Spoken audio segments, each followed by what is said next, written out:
Saint-Esprit survenant sur vous. Roho Mtakatifu itakuja hapa mwei.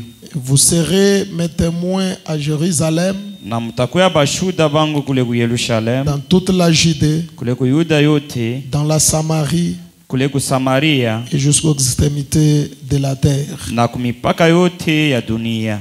Amen. Amen.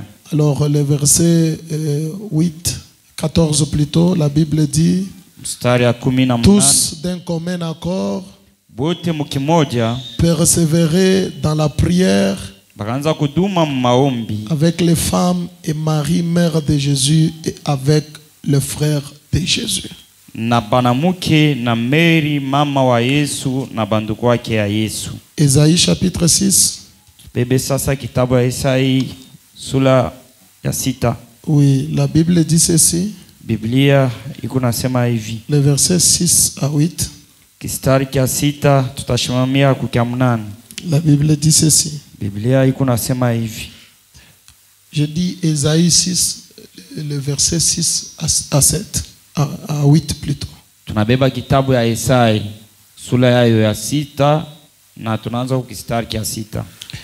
Mais l'un des séraphins vola vers moi, Lakini mmoja wa baserafen akaluka kuye kwangu, tenant à la main une pierre ardente na kashika mkono yake jiwa moya qu'il avait prise sur l'autel avec des pincettes. ila ribeba pa mimbari na penseti. Il en toucha ma bouche et dit: Na kagusa kinywa kyangu na kusema hivi, ceci a touché tes lèvres, hiyo inagusa midomo yako, ton iniquité est enlevée na makosa yako inatoka, et ton péché est expié. na manzambi yako inasamewa. J'entendis la voix du Seigneur disant: Na mnashikia sauti wa milele iko nasema hivi, qui enverrai-je ni nani ule mitatuma? et qui marchera pour nous? Ni nani ule tatemea njoo yetu? Je répondis: Na mikadibwa hivi, mais voici, mi huyu, envoie-moi. unitume. Que l'Éternel ajoute la bénédiction à la lecture de sa parole. Bwana ongeze mabaraka kusoma kwa neno yake. Ok, pendant que nous sommes en train de chuter avec notre thème, Wakati ile tunaanza kumaliza na kishina kitu, nous voulons encore ajouter un plus ce soir. tunapenda tena kuongeza kwa kidogo hii jioni.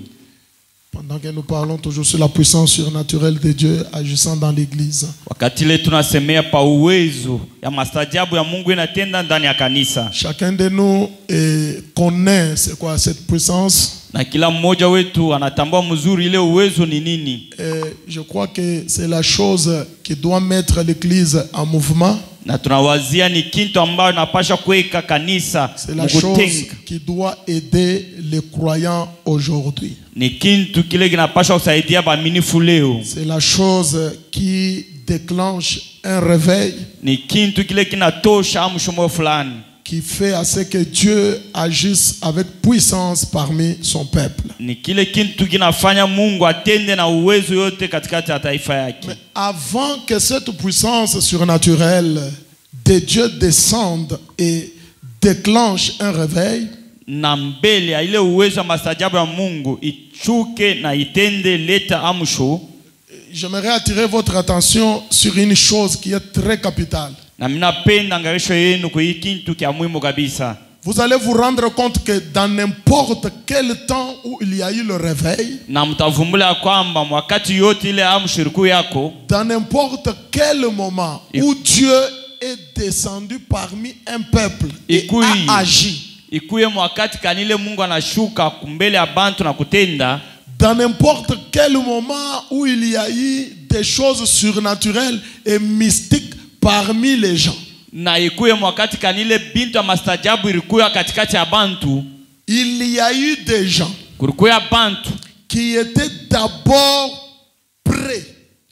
bale barikuya tayari mbele. Amen. Amen.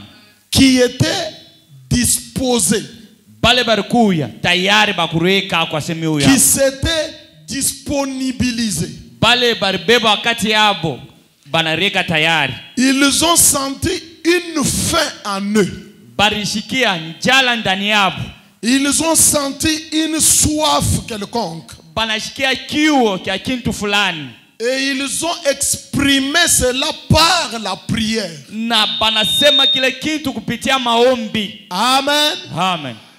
Dieu aussi Mungu naye est toujours prêt pour écouter n'importe qui viendra devant lui par la prière. yeko tayari ndio kushikia kila mtu latakuya kwake kupitia maombi. Et vous allez voir mes frères, Na mtaona bandugu yangu, ces gens-là, bale bantu ils étaient fatigués de quelque chose. bo barikuya bakuchoka na kintu fulani. Ils en avaient marre de quelque chose. Barikuya basha kuchoka na ile mambo yabo ile. Et comme ils étaient fatigués d'une certaine chose, Sa vile barikuwa bakuchoka na kintu fulani, et comme ils étaient poussés à bout, na vile barifika kumwisho wa mawazo yabo, et comme ils en avaient marre de voir toujours les mêmes choses se répéter, na vile barikuwa na maumivu ya kuona kile kitu kimamua kirudie tena, alors ils ont eu la soif et la faim de voir Dieu agir. na pale bakapata njala na kiu kia kuona Mungu anatenda katikati yao. C'est la chose la plus capitale, mes frères. Jo kitu kia muhimu bandugu yangu. Un miracle ne peut pas s'opérer dans la vie de quelqu'un Muujiza iweze kutimilika maisha ya mtu s'il n'a pas marre de quelque chose. na kama shachoka mambo fulani. Si tu te contentes tu te contentes de la situation dans laquelle tu es, Na kama ukingali unafurahikia mambo ile ukingariki ile, le miracle n'est pas prêt pour toi. na muujiza ina tayari kwako. Amen. Amen. L'homme doit d'abord avoir marre de quelque chose. Na mtu anapaswa kuchoka kukile kintu kile fulani. Il doit se fatiguer d'une certaine chose. Anapaswa kulekea kuchoka kuile kintu. Et quand il est poussé à bout, Na wakati ile anafika kumwisho, il ne donnera pas du repos à Dieu. na ashitachia Mungu apumuzike. Il fera comme Jacob avait fait. Na atafanya vile Yakobo alifanya. Non, Seigneur, j'en ai marre. Oh Bwana, mimi nachoka. Ce soir ici, Hii jioni je ne te laisse pas partir sitakuacha à wewe moins que tu me bénisses. mpaka pale utanibariki. Et frère Branham me dit, Na ndugu Branham c'est anasema avec des gens comme ça que Dieu agit. ni hivi na bantu saa hapa ndio pale Mungu yuko Est-ce que anatenda. quelqu'un peut me donner un amen? Amen. Et chaque fois qu'il y avait un réveil, Na kila mara kama mshiriku yako, à chaque moment où cette puissance surnaturelle s'est déversée parmi les gens, na mkila wakati ile uwezo masajabu ulikuwa mkatikati ya vous allez watu, trouver que ces gens avaient marre de quelque chose. na mtona bantu bale walikuwa na magumu au mateso ya Et kitu quand fulani. ils ont eu marre d'une certaine chose, Na wakati ile banachoka kukitu fulani, ils s'étaient poussés à bout. na barifika kumwisho mawazo yao, Et ils se sont retirés quelque part. na banatoka banenda pembeni fashi fulani. L'exemple comme frère Branham. Mfano sana ndugu Branham, Lorsque l'ange est venu le visiter, wakati malaika anamtembelele, frère Branham est allé parler à son pasteur Roy Davis. na ndugu Branham anaenda kusema kwa pastor wake Roy Levi, Son pasteur lui dit, na pastor wake anamuonesha ce sont des démons qui t'ont visité. ni bademoni ndio wanakutembelele. Branham dit, Ndugu Branham anasema moi ici j'aime Dieu. mimi napenda Mungu kabisa. Comment ça peut être un démon? Namna gani bademoni wanaweza Alors itembelele? si tel est le cas, Kama biku vile, non, il faut que Dieu me dise quelque chose. inabidi Mungu anisemee kitu Frère fulani. Branham me dit, Ndugu Branham anasema hivi, il est allé chez lui. anaenda kwake, Il a dit à Hop, anaonesha hope, si on vient me chercher, kama nakuwa unitafuti, dites-leur que je ne suis pas là. uboneshe pale watu wasishina hapo. Je ne reviendrai jamais. Mishi takuyaka kamwe, À moins que Dieu me dise qu'est-ce qui se passe. mpaka pale Mungu anioneshe kile Branham est allé à Mbrousse. na ndugu Branham anaenda Il mpori, est allé à Green Simil. anaenda kule muhimu ya Il Zubiri, est allé rester là-bas des jours et des jours. anabakia kule mashiku na mashiku, Jusqu'à ce que l'ange est descendu. tina pale malaika anashuka, Jusqu'à ce que l'ange est venu. na pale malaika anakuja, Et il lui a dit, na malaika anamuonesha, tu vois toi, unaona wewe tu es amené dans ce monde dans un but précis. Ta naissance était particulière. Tu dois apporter un don de guérison divine dans le monde entier. Amen. Et frère Branham est rentré ayant reçu ce dont il avait besoin. Parce qu'il en avait marre. Quand tu te contentes encore de la pauvreté, comprends que pour toi il n'y a pas l'argent. Quand tu te contentes encore du péché, pour toi le Saint-Esprit n'existe pas. Quand tu te contentes encore du chômage, le travail n'est pas prêt. Est-ce que quelqu'un peut me donner un amen? Mais lorsque quelqu'un est fatigué, il sent que non, ça ce n'est pas moi qui dois vivre comme ça. Frère, c'est alors que la solution est prête. Alors tous ces gens qui ont amené le réveil, ils étaient des gens poussés à bout. Ils étaient fatigués. Est-ce que je peux commencer ma prédication? Amen. Nous prenons Buddy Robinson. Buddy Robinson, frère Branham me dit. Il était dans les champs en train de cultiver avec son cheval. Son cheval a fait si c'est quoi là? Buddy Robinson a tapé le cheval. Le cheval a fait encore quelque chose. Cet homme s'est fâché. Il a tapé encore le cheval. Amen. À un moment donné, il s'est assis. Il a dit, mais ce cheval ici, chaque jour je suis avec ce cheval. Il m'amène partout où je vais. Il a fait l'erreur aujourd'hui. Pourquoi moi je peux me comporter comme ça? Non, il y a quelque chose qui me manque. J'ai l'excès de la colère. Donc ça veut dire que le Saint-Esprit n'est pas encore en moi. Il en avait marre de cette condition-là. Et frère Branham me dit, il est allé au milieu de maïs. Il a dit à Dieu, si tu ne me donnes pas le Saint-Esprit ici, lors de ta seconde venue, tu trouveras maison ici. Et frère Branham me dit, là sur place, Dieu lui a baptisé du Saint-Esprit. Qu'est-ce qui avait amené la descente du Saint-Esprit dans son âme? Il en avait marre de la colère. Est-ce que quelqu'un peut me donner un amen? Aussi longtemps que tu n'as pas marre de quelque chose, rien ne va arriver dans ta vie. Amen. Prenez John Smith. Je vous ai lu ce jour-là. Il en avait marre du péché des gens. Il dit, oh Seigneur, mais pourquoi le monde doit continuer à vivre comme ça?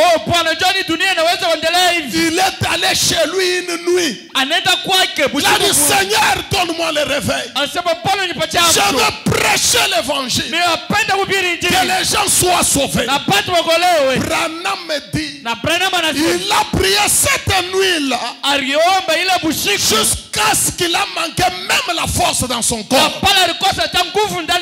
Et c'est lui qui a déclenché le réveil de Baptiste. Amen. Prenez les gens des pays de Galles.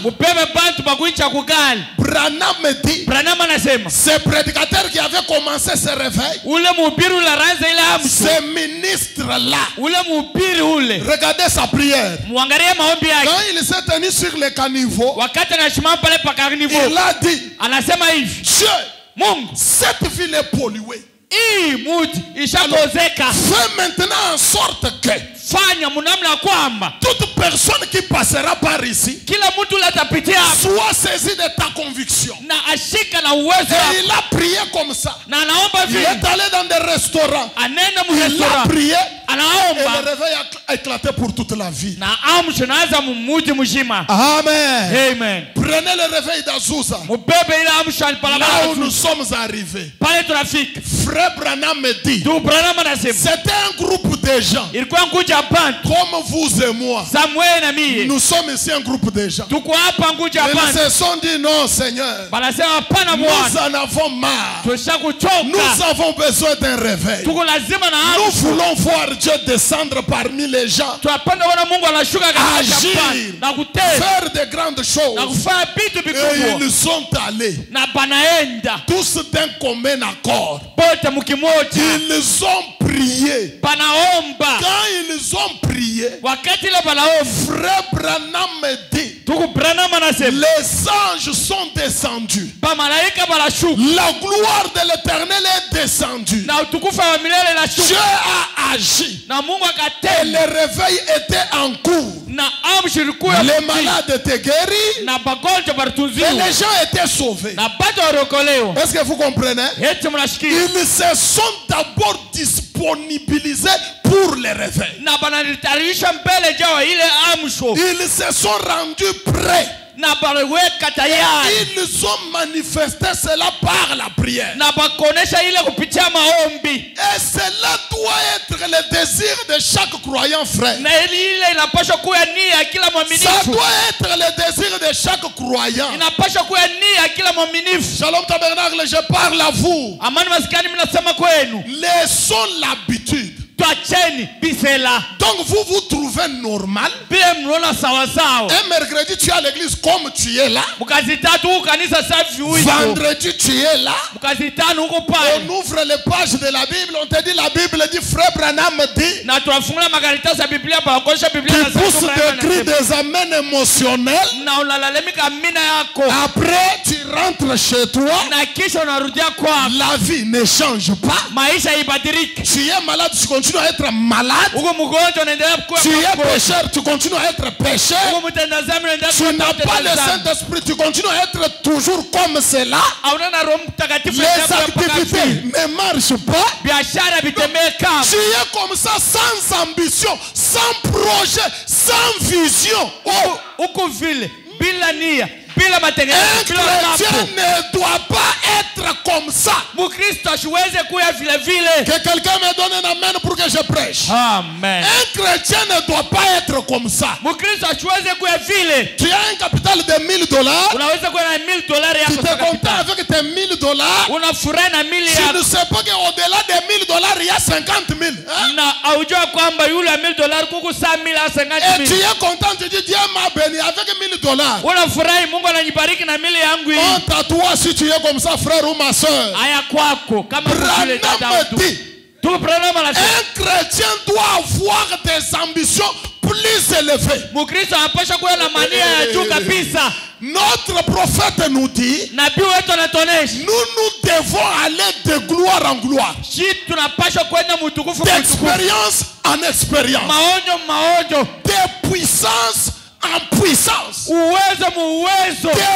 révélation en révélation, d'onction en onction, d'inspiration en inspiration, de victoire en victoire. Si hier tu avais une petite puissance, demain tu as une grande puissance. Hier tu étais baptisé du Saint-Esprit, demain tu es rempli du Saint-Esprit. On ne s'arrête pas.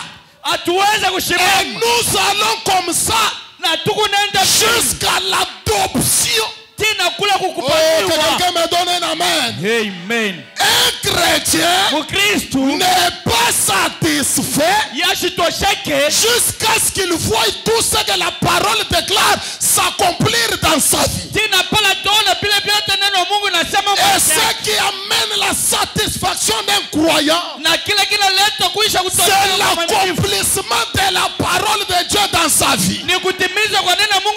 Si Dieu a promis quelque chose, aussi longtemps que je n'ai pas encore possédé la chose, mon âme ne n'est pas satisfaite. Mon cœur ne dit pas encore oui. Jusqu'à ce que je me vois en possession de ce que la parole a déclaré. Est-ce que je peux prêcher? Frère Branham me dit ceci. Je suis dans le message. Il y a maintenant ici plus que Salomon. Paragraphe 138 à 139. Prêchez le 6 mars 64. Mon Branham me dit. Qu'est-ce? La pauvre petite femme avait vécu là-bas. Il parle de la reine de Séba. Il dit qu'elle avait vécu là-bas avec tous ses credos et ses idoles. Et une fois, dans son cœur affamé, point. Branham me dit, tout vrai croyant. On n'a pas dit tout croyant, non. Frère Branham ne dit pas tout croyant, non. Frère Branham dit tout vrai croyant. Il dit tout vrai croyant veut voir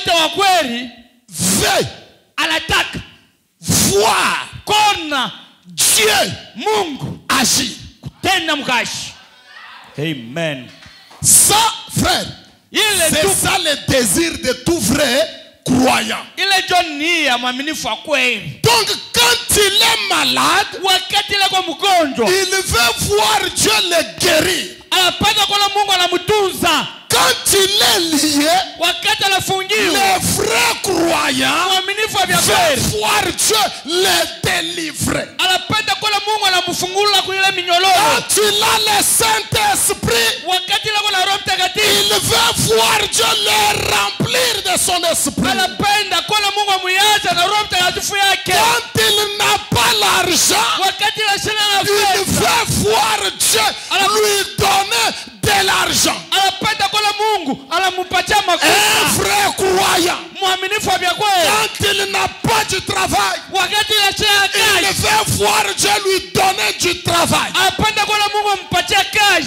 vrai croyant, quand les choses ne marchent pas, il veut voir Dieu faire marcher les choses. Un vrai croyant, quand il n'est pas stable, que ce soit spirituellement, que ce soit matériellement, que ce soit financièrement, il veut voir Dieu le rendre stable. Un vrai croyant, quand il n'a pas d'enfant, il veut voir Dieu lui donner des enfants. Donnez-moi un grand amen, frère. C'est ça le désir d'un vrai croyant. C'est ça le désir d'un vrai croyant. Et quand toi tu t'es satisfait de cette condition formaliste, condition froide, condition, je ne sais si c'est de comment, frère, sans la présence du Saint-Esprit, sans être loin. J'aimerais t'informer ce soir. Au-delà de la vie que tu mènes là, il y a une autre vie meilleure, mon frère. Au-delà de cette vie que tu mènes là, ma soeur, il y a une autre vie meilleure. C'est quelle vie? On vit dans la présence de Dieu. Une vie dans laquelle on est loin par Dieu. Une vie dans laquelle on est visité par le Saint-Esprit. Aujourd'hui, quand on parle des anges, les gens pensent que c'est de l'histoire. Les anges existent. Les anges visitent les gens. Les anges parlent avec des gens. Les anges donnent les messages aux gens. Les anges viennent dans les églises. C'est une réalité. Quand un croyant n'est pas encore rentré dans ce monde-là, il a les désirs d'entrer aussi dans ce monde-là. Laissez-moi vous prêcher ce soir. Branham dit, un chrétien, c'est un homme mystique. Que quelqu'un me donne un amen. Amen. Un chrétien, c'est un homme mystique. Quand il n'est pas encore devenu mystique, il n'est pas tranquille. C'est comme moi, il y a des moments où je sens traverser des murs. Il faut que je traverse des murs. Il y a des moments où je sens il me faut voyager à la vitesse des pensées. C'est quoi ça, frère? Ces choses-là, c'est notre promesse. Nous devons les vivre, frère. Amen. Amen. Des hommes et des femmes mystiques. J'ai besoin de frère Crispin. Je ne l'appelle pas au téléphone. Mais ma théophanie part contacter la théophanie de Crispin. Là où il est, il sent que le pasteur a besoin de moi.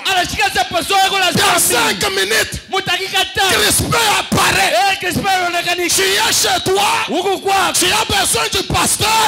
Ta théophanie sort là où tu es. Il faut contacter la théophanie du pasteur.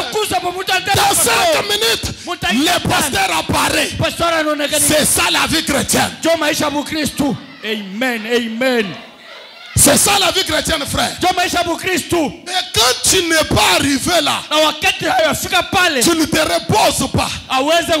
Tu travailles sur ces choses. On ne dit pas que c'est seulement pour les magiciens, frère. Non, laissez-moi vous dire. Le diable, avec sa magie, avec sa sorcellerie, tout ce que vous connaissez là, il a imité ça quelque part. Que quelqu'un me donne un amen. Amen. Quand Jésus a marché sur l'eau, c'était quoi, frère? Un homme mystique. Quand Branham était là-bas, en même temps en train de prêcher là-bas, un homme mystique, frère. C'était quoi? C'était pour nous montrer l'exemple. Amen. C'était pour nous montrer l'exemple, frère. C'était pour nous montrer l'exemple. Non, non, mais nous sommes là. Une petite maladie. Tu pleures quoi, toi là? Le maître des temps des circonstances. Tu trembles devant un magicien. Shalom Tabernacle. Le magicien ne peut rien te faire. Oh, mais crois ça. Un sorcier ne peut rien te faire. Oh, il faut que tu crois ça. Un rose croix ne peut rien te faire. Un cancard ne peut rien te faire. Ce que toi tu as reçu, c'est plus que la sorcellerie. C'est plus que la rose croix. C'est plus que le fétiche. C'est pourquoi je vous conseille ce soir, au nom puissant de Jésus, ne touchez pas au fétiche. N'allez pas chercher la magie. Reçois Jésus dans ton âme. Tu seras plus grand. Avec ce Jésus, ils ont appelé frère Branham grand maître. Avec ce même Jésus, on t'appellera aussi grand maître. Amen. Amen. C'est la vérité, frère. Et c'est ça le désir de tout frère croyant. Il veut voir Dieu faire quoi? Prêchez avec moi ce soir. Branham dit, tout frère croyant veut voir Dieu agir. Tout frère croyant veut voir Dieu agir, frère. Amen. Amen. Quand il est malade, il va voir Dieu le guérir. Amen, amen. Amen. Branham continue, il dit. Écoutez-moi mes frères. Il dit ceci. Tout frère croyant veut voir Dieu agir. Maintenant écoutez. Branham dit. S'il a déjà été Dieu. Kama Mungu ashakuyaka Mungu. Est-ce que Dieu a déjà été Dieu? Mungu ashakuyaka Mungu. Est-ce que Dieu a été déjà Dieu? Mungu ashakuyaka Mungu. Il était Dieu. Il est Dieu. Et il restera toujours Dieu. Mais si seulement une seule fois. Branham n'a pas dit deux fois. Une seule fois. Il a été Dieu. Branham dit. Il reste toujours Dieu. Oh, dis à ton voisin. Il reste toujours Dieu. Il reste toujours Dieu. Frère Branham dit. Et cette fille, Branham dit. Et elle a vu quelque chose de réel. Elle l'a vu. Donc elle avait le désir de voir Dieu agir. Branham dit, elle a vu quelque chose de réel. Pas quelque chose de fabriqué. Ce soir, nous disons non aux choses fabriquées. Nous disons non à l'onction fabriquée. Nous disons non à l'inspiration fabriquée. Nous disons non à la joie fabriquée. Nous disons non à un petit argent fabriqué. Une petite bénédiction fabriquée. Shalom Tabernacle, nous disons non. Amen. Amen. Nous voulons quelque chose de réel. Si c'est une bénédiction en argent, donc une véritable bénédiction en argent. Si c'est le baptême du Saint-Esprit, un baptême du Saint-Esprit en réalité. Est-ce que je peux prêcher? Si c'est un mariage, que ça soit un bon mariage. Oh, donnez-moi un amen. Si c'est la victoire, que ça soit une véritable victoire.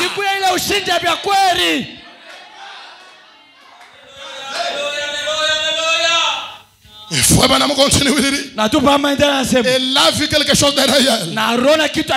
Pas quelque chose de fabriqué. Et quand elle a vu quelque chose de réel, Branham dit, elle a servi Dieu le reste de ses jours. Pourquoi? Parce que elle a vu quelque chose de réel. C'est ça le problème avec les croyants.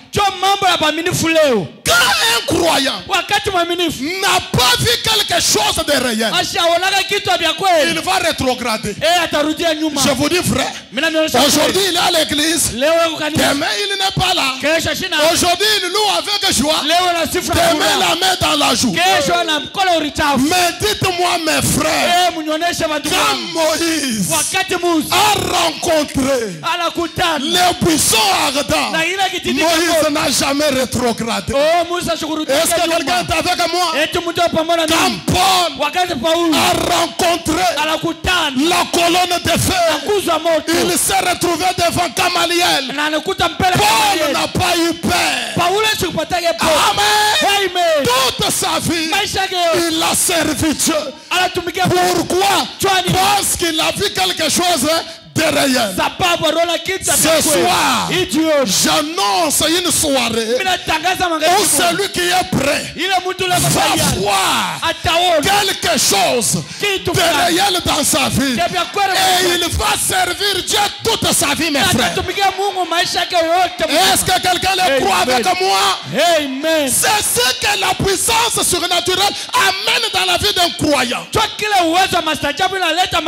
la puissance surnaturelle visite une femme, comme cette femme a opris, elle était prostituée, une femme de mauvaise vie. Mais un jour, elle a croisé quelque chose derrière.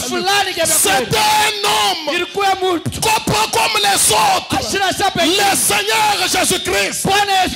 Laissez-moi vous dire, cette femme avait ici Marie. Amen. 6 visitations. Éphèse, Irénée, Colomba, Martin. Sa vie n'avait pas changé. Mais à la 7e visitation, à la 7e visitation, au 7e mari, Emmanuel, Christ, Dieu, la parole faite chair, sa vie avait complètement changé. Et j'aimerais vous dire, l'église du Dieu vivant, nous sommes à la 7e jonction, où nous sommes visités par le 7e mari. Et ce 7e mari n'est pas un homme.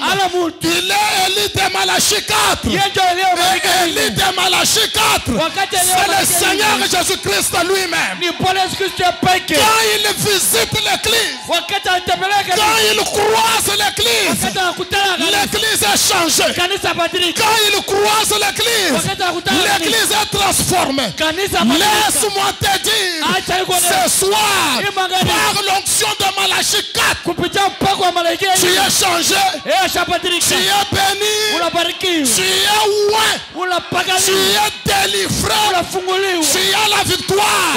Et laisse-moi te dire, comme tu es visité et que tu as vu quelque chose de réel, tu ne vas pas rétrograder. Je prophétise sur toi, tu ne vas pas rétrograder. Je prophétise encore, tu ne rentreras jamais dans le monde. Laisse-moi prophétiser sur toi, tu n'abandonneras jamais le message. Même si la mort arrive, même si la faim arrive, même si la maladie arrive, tu as vu quelque chose de réel. C'est pourquoi Paul a dit, qui me séparera de l'amour de Christ? Même pas la faim. Que je mange, il est mon Dieu. Que je m'habille bien, il est mon Dieu. Que je dorme affamé, il est mon Dieu. Frère, laissez-moi vous dire, j'aime Jésus, j'aime la parole, j'aime le message. Rien ne peut me séparer du message. J'étais célibataire, je n'ai pas abandonné le message. Je me suis marié, je n'abandonne pas le message. Je ne veux pas d'enfant, Dieu m'a donné, je n'abandonne pas le message, frère. Est-ce que quelqu'un peut me donner un amen? Amen. Quand quelque chose du surnaturel arrive dans ta vie, tu sers Dieu toute ta vie. Amen. Amen. Écoutez ce que le prophète dit, mes frères. Il dit ceci.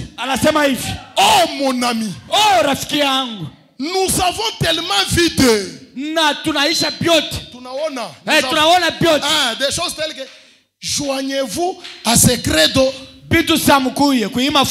Joignez-vous aux musulmans. Joignez-vous à ceci, à cela. Joignez-vous au tabernacle. Le temps de se joindre au tabernacle est terminé. Amen. Amen. Ce temps-là terminé.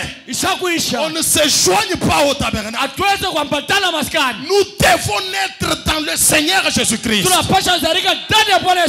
Amen. Amen. Branham dit, venez à ceci, à cela, cela est autre chose. Et toutes sortes de sensations et tout. Écoutez maintenant.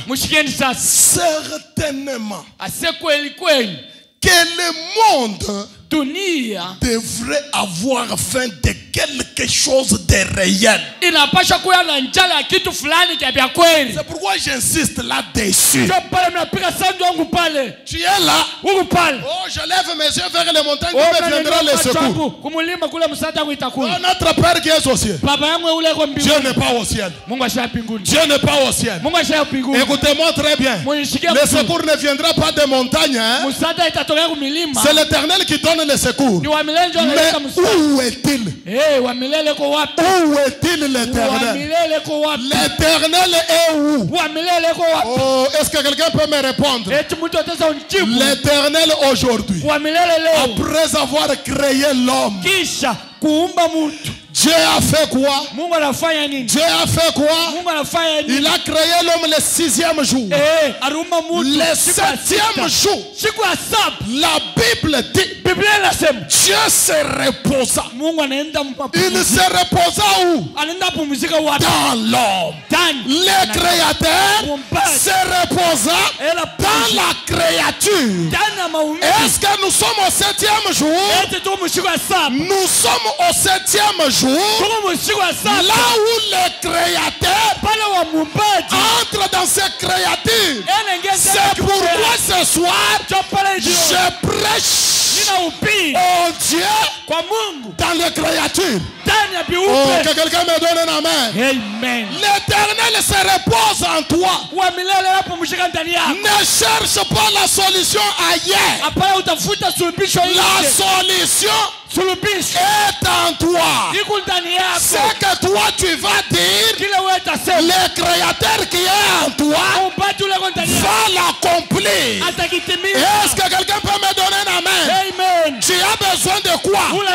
C'est pourquoi frère Branham dit, pourquoi crier? Parle. Shalom tabernacle. Ce soir, prononce juste la parole. Le créateur ne regarde pas au ciel. Parce que les gens, je pars à la montagne prier. Je vais aller croiser Dieu à la montagne. Écoutez, Dieu n'est pas sur les montagnes.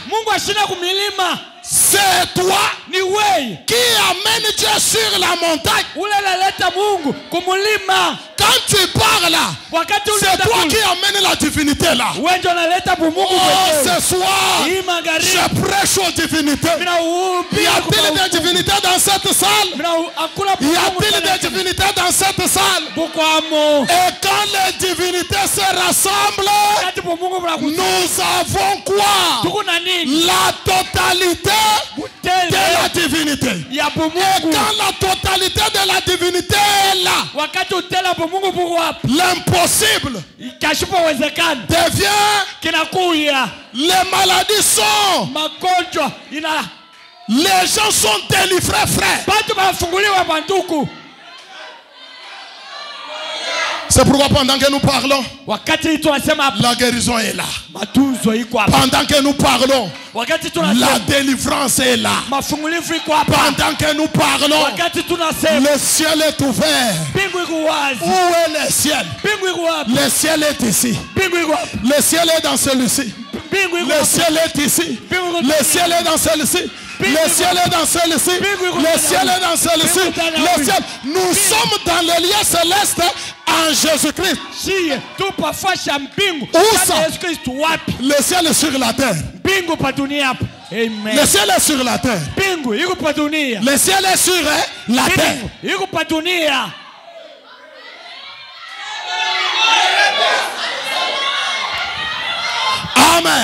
Amen. Le ciel est sur la terre. Il faut cette disponibilité là, frère. Oh non. Oh. Frère, l'aide est en toi. L'aide. Musada toujours en toi. Métamorphose-toi. Oui, urigeuze tu. Métamorphose-toi. Urigeuze. Branham dit, le monde devrait avoir faim de quelque chose de réel. Amen. Amen. Écoutez maintenant, frère. Quand on a soif, faut Branham dire ceci. Je suis dans le message un homme appelé de Dieu. Paragraphe 30 à 31. Prêché le 5 octobre 58. Le prophète dit, je vais essayer d'être aussi bref que possible. Parce que nous allons avoir une longue ligne de prière dans quelques minutes seulement. Mais simplement, pour vous permettre de voir un peu à quelle époque nous vivons. Branham dit, nous entendons ces cris à la radio et à différents endroits. Et ces cris-là proviennent des cœurs sincères.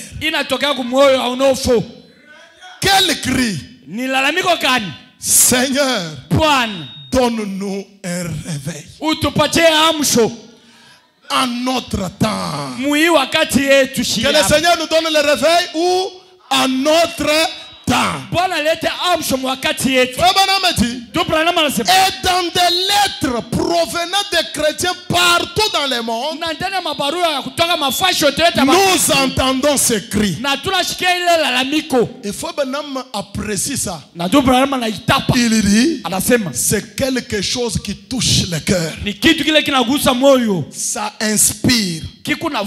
Ça élève. Ça stimule l'âme. D'entendre le peuple du Seigneur réclamer un réveil.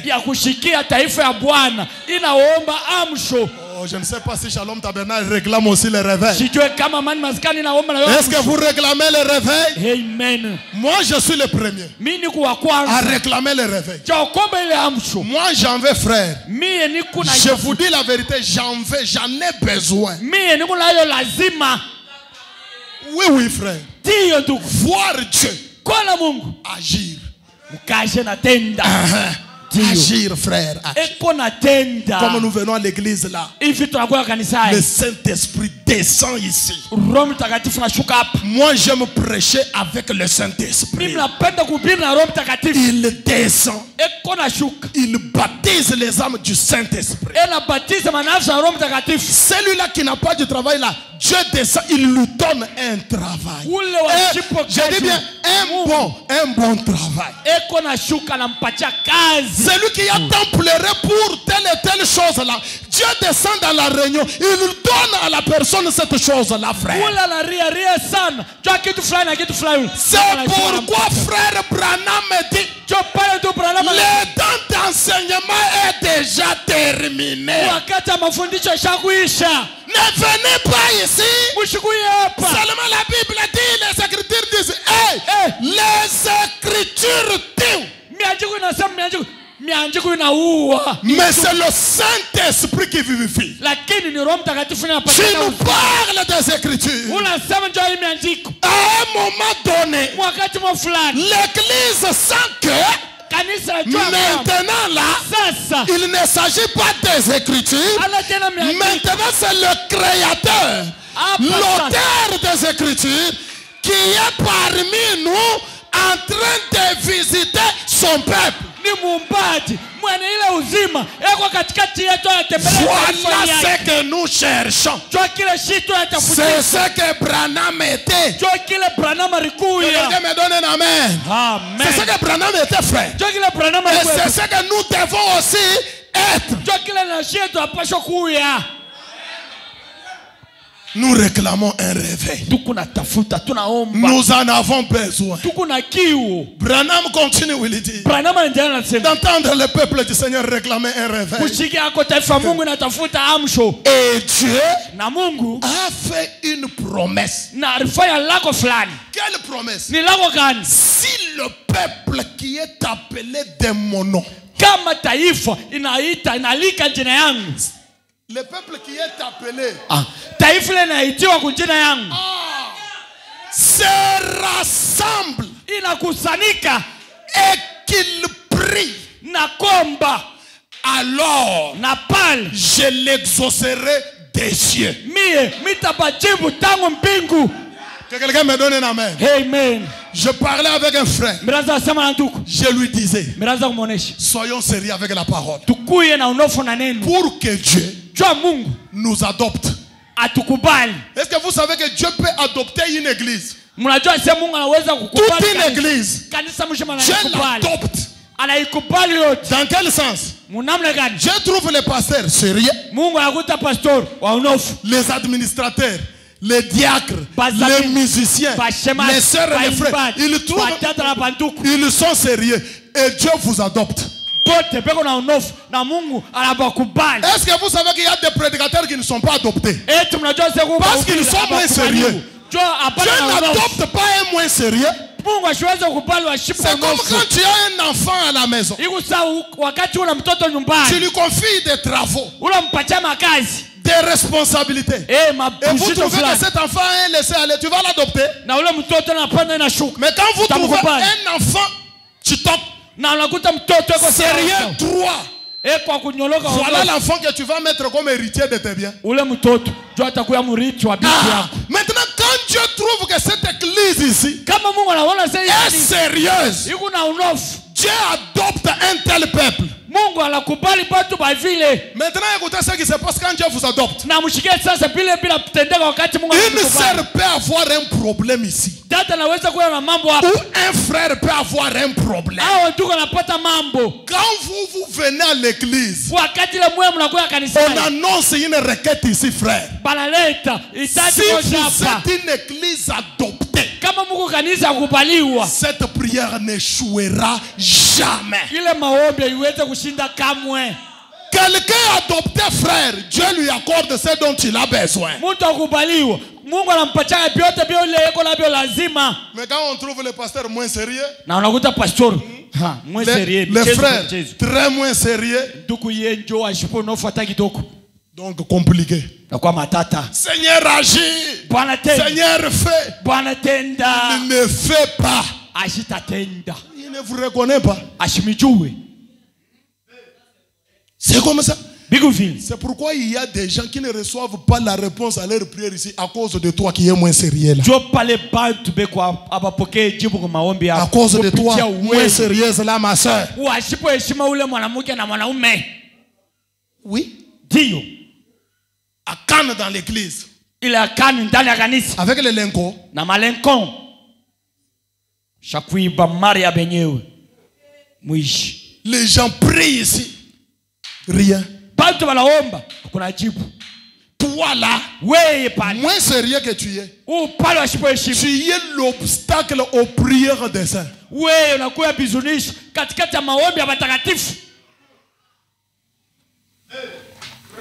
Maintenant, comme toi tu es là, moins sérieux, qui empêche nos prières à être exaucées.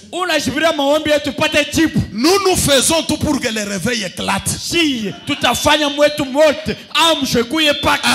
Comme ça tu viens avec tes moins sérieux là. Tu piétines seulement ici. Ouais, moi mouchung. Frère Branham me dit, l'église va arriver à ce niveau-là. D'Anania et Saphira. C'est une écriture. Tu es moins sérieux. Tu penses que Dieu ne te voit pas. Je vous dis, on va poser. Oui. Je sais où appuyer. Et je suis en train déjà d'appuyer. Ne vous en faites pas. Soyons sérieux.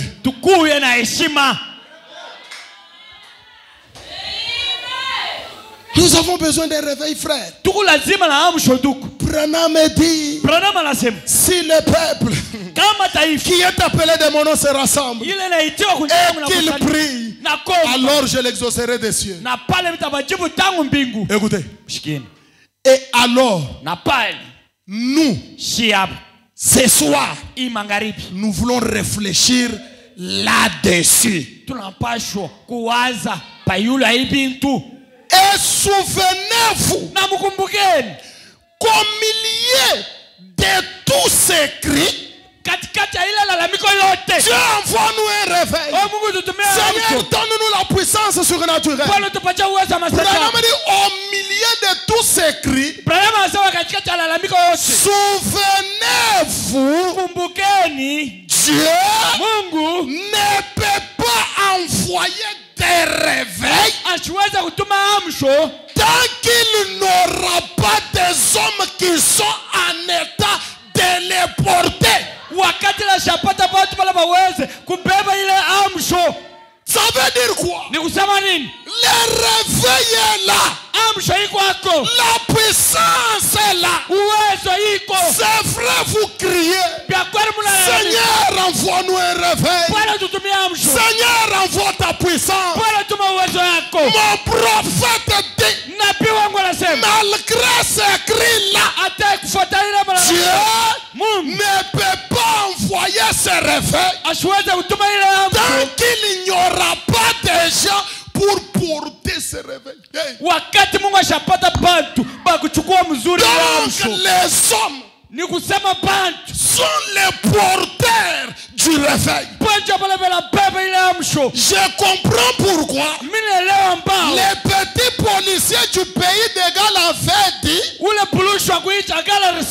réveil est à moi. Les hommes et les femmes sont les porteurs de réveil. Shalom Tabernacle. Ce soir, Dieu est à la recherche des hommes et des femmes qui peuvent porter le réveil, qui peuvent être comme des bois pour attiser le feu. Est-ce que je peux prêcher? Dieu est à la recherche des hommes qui peuvent prêcher le message. Dieu est à la recherche des hommes qui peuvent prophétiser. Dieu est à la recherche des hommes qui peuvent avoir des visions. Dieu est à la recherche des hommes qui peuvent manifester la puissance de la guérison divine. Dieu est à la recherche des hommes qui peuvent voir des visions. Mais où sont-ils? Vous êtes là? Mais êtes-vous maintenant en mesure de porter ce réveil? C'est ça le problème. C'est ça le problème. Des gens qui sont en mesure. C'est comme s'il serait venu me voir au bureau. Après qu'il était pasteur, quand tu prêchais là, telle personne était tombée. Et une voix m'a dit, va imposer lui les mains.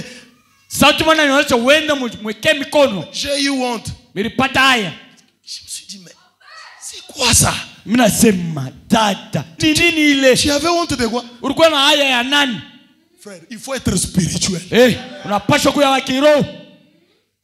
Quand on prêche la parole, tu sais, il faut que je saute. Saute. Saute, mon frère. On prêche la parole. Tu te sens ouais? Tu sens que je peux traverser ce mur? Vas-y. Nous avons besoin d'une église spirituelle, sensible au mouvement de l'esprit.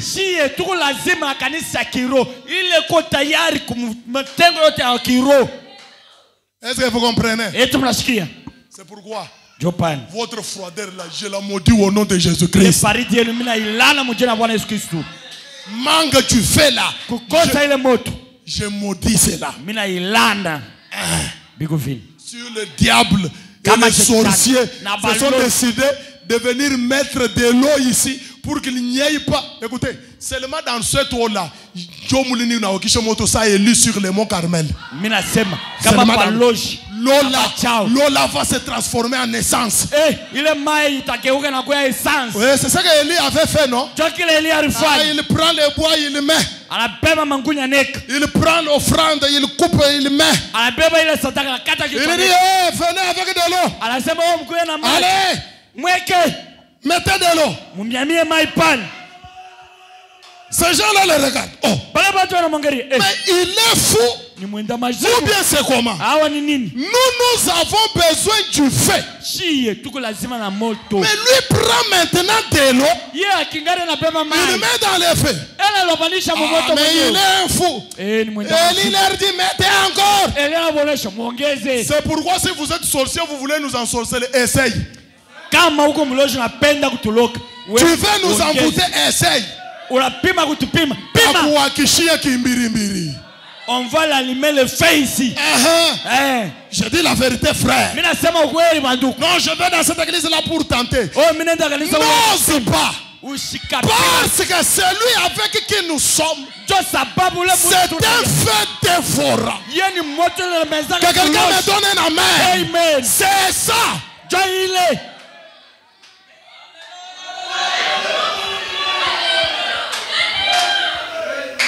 Celui qui est à nous. D'abord, je vous invite. Venez avec votre sorcellerie là. Viens avec. Venez donner ça. Venez avec ça. Avec vos fétiches là. Venez. Viens confesser. Il y a un Dieu pour te délivrer. Il est là. D'ailleurs, comme je prêche là, si tu le crois, par la parole prêchée, tu peux être délivré là où tu es là. Il faut que toi tu l'acceptes, frère. Il faut que tu le confesses.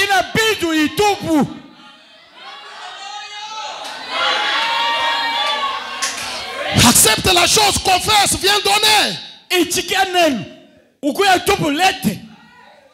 Tu es allé toucher aux choses pour avoir de l'argent. Écoutez, Dieu donne l'argent calmement. Tu vas manger cet argent, il n'y aura pas de conditions. Viens donner tes choses là. Viens.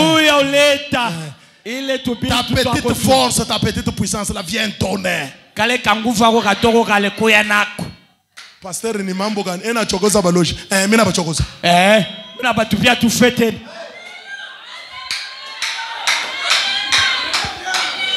Frère, donc n'ayez peur d'aucune autre puissance. N'ayez peur d'aucune autre puissance. Oh, n'ayez peur d'aucune autre puissance, mon frère. Celui qui est à nous est plus fort que celui qui est dans ce monde, frère. Crois-le, c'est la vérité. Laisse-moi réveiller ce qui dort en toi. Dieu est en toi. La puissance est en toi. La force est en toi. Le Seigneur Jésus est en toi.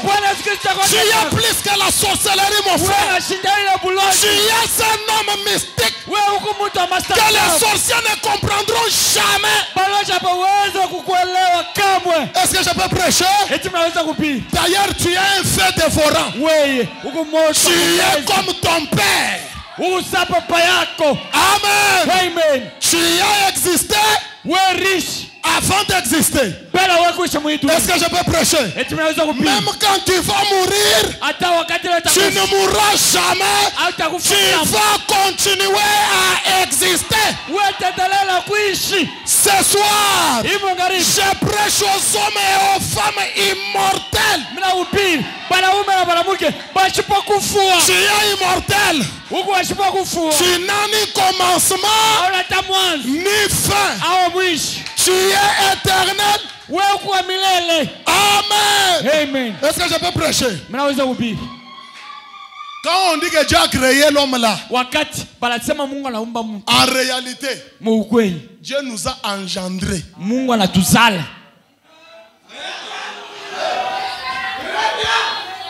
Dieu nous a engendrés. Ce qu'il a créé, ce qu'il a formé, poussière, tu retournes, mais le véritable toi, Le véritable toi n'est pas créé par Dieu. Tu es une partie de Dieu. Que quelqu'un me donne un amen pour que je prenne. Amen. Un logos était sorti de Dieu. Et ce logos là c'est toi. Amen. Amen. Tu es éternel. Tu n'as ni commencement ni fin. Tu ne mourras jamais. Je dis bien que tu ne mourras jamais. Branham me dit, quand Job a commencé à poser des questions à Dieu, Dieu lui dit quoi? Qui es-tu toi, Job, pour venir ici avec des discours sans intelligence pour obscurcir mes voix? Job, si tu es sage, intelligent, je te pose la question. Réponds-moi. Où étais-tu quand je créais la terre? Quand je mettais les fondements de la terre? Job est resté calme. Amen. Il ne savait pas quoi répondre. Mon prophète nous dit, si c'était nous, on avait la réponse à donner à Dieu. Où étais-tu? Seigneur, Seigneur, oh, est-ce que je prêche à des croyants? Où étais-tu quand j'ai fondé la terre? Quand le Fils de Dieu éclatait des joies. Seigneur, quand tu fondais la terre, j'étais en toi. Quand j'ai créé la terre, toi et Dieu vous créez la terre ensemble. Quand j'ai créé les anges, toi et Dieu vous créez les anges. Est-ce que quelqu'un peut me donner un amen? Amen. C'est pourquoi tu es le créateur du diable. Tu es le grand frère du diable. Il ne peut rien te faire. Tu as en toi la puissance surnaturelle.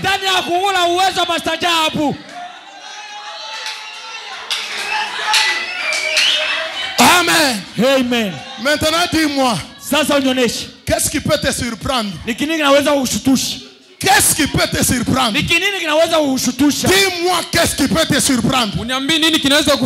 La maladie, tu ne seras jamais surpris par la maladie. Le combat, tu ne seras jamais surpris par le combat. Oh, l'échec, tu ne seras jamais surpris. Écoutez-moi, je vais te dire. Je peux faire des déclarations ici. Je peux faire des déclarations. Je dis que je peux faire des déclarations. Si c'est lui qui est en toi, c'est celui qui connaît la fin, le début. Hey! Toi aussi, tu connais la fin avant le début. C'est pourquoi frère Branham dit, nous connaissons la fin de notre histoire. Amen. Amen. Si je suis faible aujourd'hui, si je suis attaqué par l'ennemi, je connais déjà la fin. La fin c'est quoi? J'aurai la victoire. Amen. Amen. Si je n'ai pas d'enfant, moi je connais déjà la fin. Je vais avoir l'enfant. Si je n'ai pas du travail, je connais déjà la fin. Je vais travailler. Amen. Amen. Si je ne me suis pas encore marié, je connais la fin. Je vais me marier. Ah, vous êtes le maître de temps et de circonstances. Vous connaissez la fin avant le début. Vous ne pouvez jamais être surpris par quelque chose. Est-ce que quelqu'un peut me donner un amen? Alors, ne pleure pas. Alors, ne pleure pas. Ne te décourage pas. Ne te regrette pas. Tu connais tout. On demande à frère Billy Paul. Dites-nous, qu'est-ce qui t'a impressionné dans la vie de ton père? Quand ton père agissait, wakati wabako alianza kutenda, les gens s'attendaient. Batu walianza kuchungulia. Parce que Billy Paul va dire, Billy Paul aseme, mon père, baba yangu, non. Hapana. Il a fait tel miracle. Alifanya miujiza hivi. Mais Billy Paul répond. Lakini Billy Paul anajibu, ce qui m'a impressionné, kile kilinishtusha, c'est que papa avait la maîtrise de toutes circonstances. Ni kusema yeye alikuwa ya kuchunga mawakati yote. Toutes circonstances. Kila wakati. Il en avait la maîtrise. Alikuwa shajua kuangalilisha hayo. Et qui était cet homme? Alikuwa nani ule mtu? Est-ce que je peux prêcher? Eti naweza kuhubiri? Parce que maintenant, je sens que je peux prêcher. Nataka kuhubiri. Qui était cet homme? Ule mtu ni nani? Il était l'arbre. Alikuwa ni mti de Psaume 1. Ya ile Zaburi moja. Amen. Il était l'arbre de Psaume 1. Alikuwa mti wa Zaburi moja. Que dit Psaume 1? Zaburi moja nasema nini? Heureux l'homme. Heri mtu. Amen. Amen. Celui qui ne s'arrête pas sur la voie des pécheurs. Qui trouve son plaisir dans la loi de l'Éternel. Qui la médite jour et nuit. Il est comme quoi? Comme un arbre planté près d'un courant dont ses feuillages ne se flétrissent jamais. Il donne son fruit à sa saison. Et cet arbre-là, c'est toi ma soeur, c'est toi mon frère. Tu es planté près d'un courant d'eau. Tu ne dépends pas de la pluie. Tu ne dépends pas de la saison sèche. Tu as une source. Une source qui ne tarit jamais. Quand d'autres arbres n'ont pas de fruits, toi tu as des fruits. Quand d'autres arbres sont secs, toi tu n'es pas sec. Tu maîtrises la saison sèche. Tu maîtrises la saison des pluies. Mais quel arbre? Un arbre mystique. Un arbre mystique. Est-ce que je prêche aux arbres ce soir? C'est toi cet arbre-là. Et quelqu'un me donne un amen. Amen. C'est toi cet arbre, frère. Pendant qu'on se tient debout, c'est toi cet arbre-là, mon frère. Qu'il y ait la pluie ou pas, tu es toujours tendre. Tu es toujours tendre. Est-ce que je peux prophétiser? Écoutez, les déserts n'existent pas pour toi. Pourquoi? Écoutez, tu n'es pas posé. Très bien interprété. Merci. Tu n'es pas posé, mais tu es planté près d'un courant d'eau. Mais quel courant d'eau? Le Seigneur Jésus-Christ est la source d'eau vive.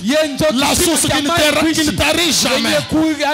Tu n'as pas l'argent, tu es toujours dans la joie. Tu n'as pas mangé, tu es toujours dans la joie. Mais toi c'est comment? Eh messieurs, je suis un arbre planté près d'un courant d'eau. Mes feuilles ne peuvent jamais sécher.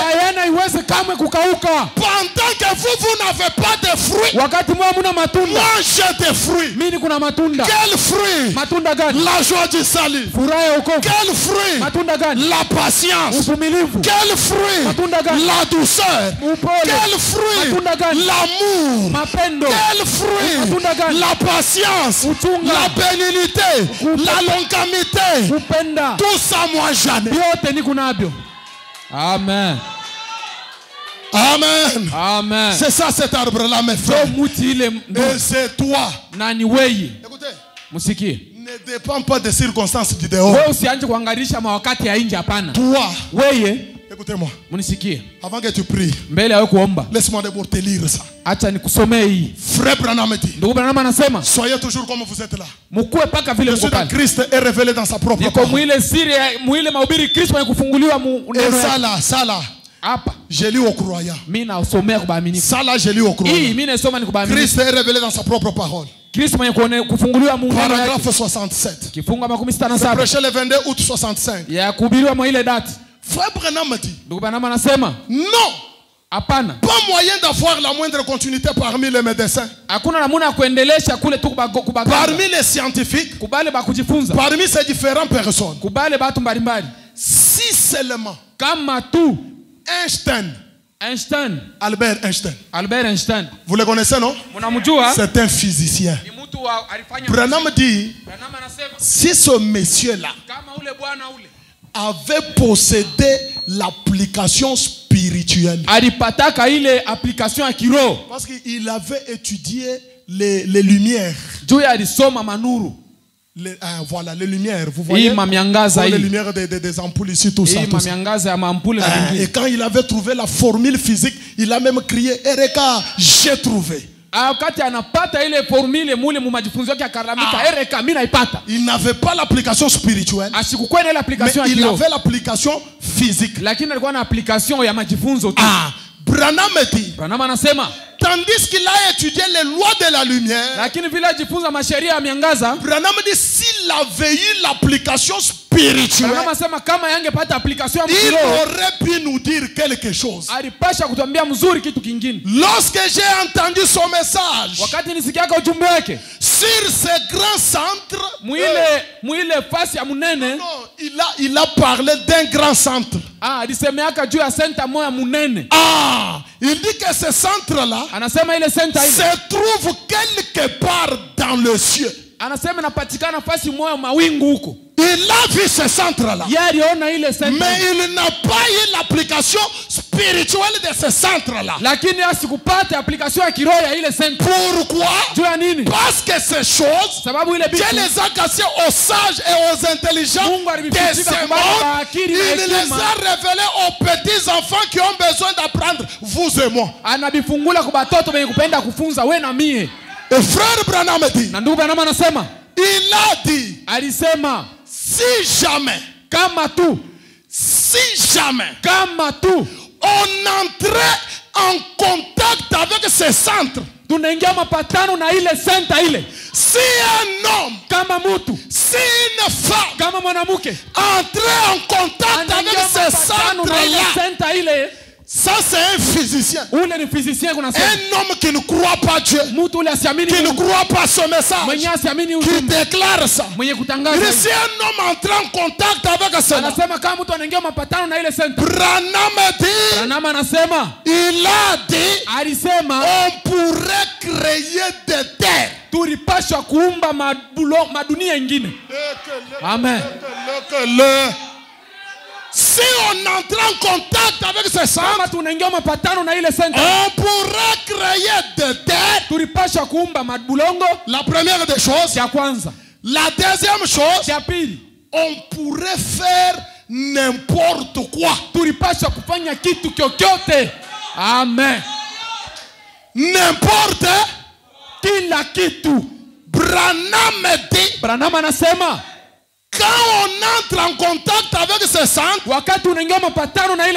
la puissance serait illimitée.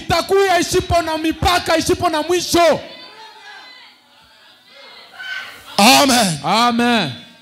Lui n'avait pas l'application spirituelle. Mais laisse-moi vous dire,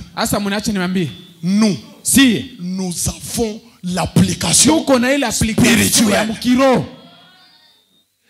Ce n'est pas que tu vas créer une autre terre, Kapata, B5, B6. Ce n'est pas ça. Ça veut dire tu peux créer ton monde. Amen. Mais je dis que tu peux créer. D'ailleurs, si tu le veux même maintenant, tu vas créer. Amen. Il y a des créateurs ici. Tu vas créer. Je t'explique. Regarde le monde dans lequel nous vivons. Il y a le péché, maladie, difficulté, des tiraillements, crise. Maintenant toi tu peux créer ton monde. Chez toi là, pas de tiraillement et de querelle avec ta femme. Dis ici, Ici c'est l'ambassade. Hapa ni balozi au fasi ya mapumziko. L'ambassade du ciel. Fasi ile ya balozi ba mbingu. Écoutez-moi très bien. Musikie mzuri. Là tu vas faire quelque chose. Pale utafanya kitu fulani. Si tu ne saisis pas ça, c'est ton problème. Kama ushike hii mambo yako. Vous voyez comme dans notre pays, le Congo ici, mnaona sasa vile mwinchi yetu hii ya Kongo hii, il y a l'ambassade des États-Unis. Kuko ile ambassade ya Marekani. C'est une partie de terre dans la terre de Congo. Ni sehemu ya bulongo, mubulongo ya Kongo. Malgré que cette terre-là est au Congo, japokuwa ile bulongo iko mkongo, mais c'est une partie qui appartient aux États-Unis. Lakini ni sehemu inakuwa ya Marekani. Les Congolais, bakongomani, que ce soit les militaires, bakuye ba askari, les citoyens, bakuye ba même le président, le premier ministre n'a pas droit ana haki de piétiner là, kukanyaka pale, aller faire du désordre. Kwenda kufanya fujo. S'il va aller faire du désordre, kama anapenda kufanya fujo, il a provoqué les États-Unis. Anakosea que quelqu'un me donne un amen. Amen. Tu vis sur cette terre, wewe unaishi mwibulongo, mais toi tu peux créer ton ambassade. Lakini unaweza kuumba fasi yako. Est-ce que les gens me comprennent? Eti watu wananielewa. Dans lesquels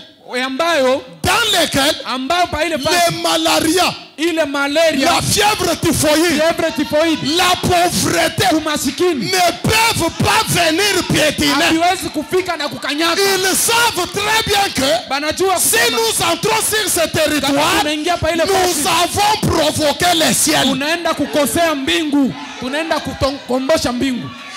Alléluia. Amen. Les démons savent très bien que si on touche ces patients-là,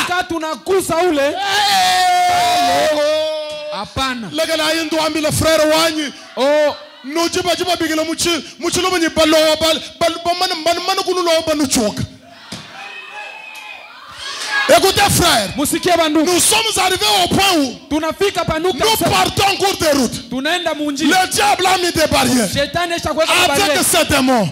Quand toi tu arrives, il dit à ces démons, ouvrez la barrière.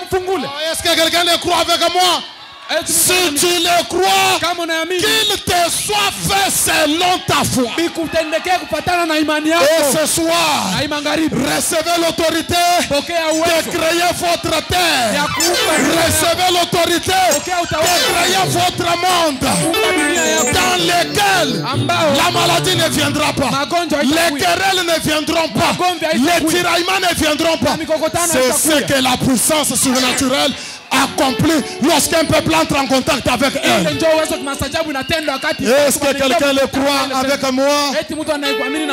Mon cœur dit oui. Pendant que nous chantons cela, mon frère, crois-le. Tout est possible, mon frère. Tu peux créer ton monde ce soir. Un monde où la puissance est illimitée. Un monde, mes frères, où quand un sorcier entre, sa sorcellerie est désactivée. C'est ce que la puissance surnaturelle fait.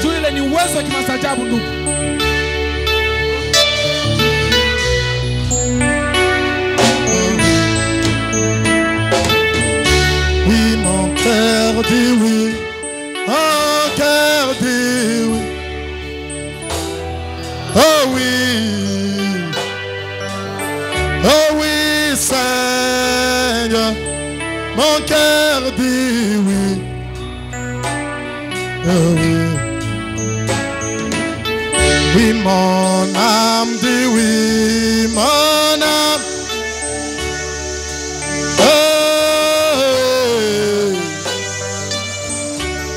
Oui, Seigneur, mon âme dit oui. Jésus, shalom, dit oui, shalom. Oui, oh, oui, oh, oui. Seigneur, shalom, dit oui, oh. Tu peux dire ce soir, mon frère, chez moi pas de maladie. Tu peux dire ce soir, dans ma vie pas de péché. Tu peux dire ce soir, chez moi pas de ceci et de cela. Tu en as le pouvoir. Jésus-Christ a dit, tout pouvoir m'a été donné. Il est à moi, mais c'est à vous qu'il appartient de l'utiliser. Prononce la parole. Moi je l'accomplirai. C'est mon alliance infaillible. Parle à ton Dieu ce soir. Refuse ce que tu dois refuser. Agrée ce que tu dois agréer. Dis non à tout ce que le diable essaie de t'infliger. Et sois prêt pour le réveil. Mon âme dit oui. Mon âme dit oui. Oh oui. Oh oui, Seigneur. Mon âme dit oui. Oh oui. Oh, ma vie dit oui. Ma vie dit oui. Oh oui. Oh oui, Seigneur. Ma vie dit oui.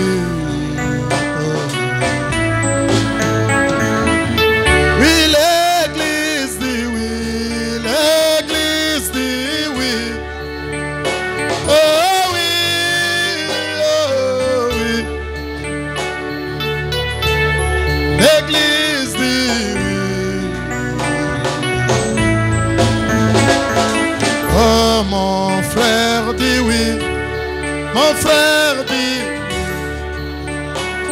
oh oui, oh oui, Seigneur, mon frère dit,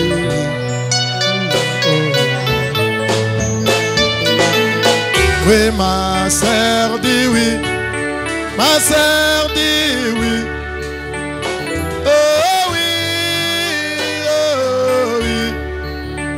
Seigneur. Ma sœur dit oui. Oh. Oh. Salabame ele dunia no. Salabame ele dunia no.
hata mateso yakinipiga sita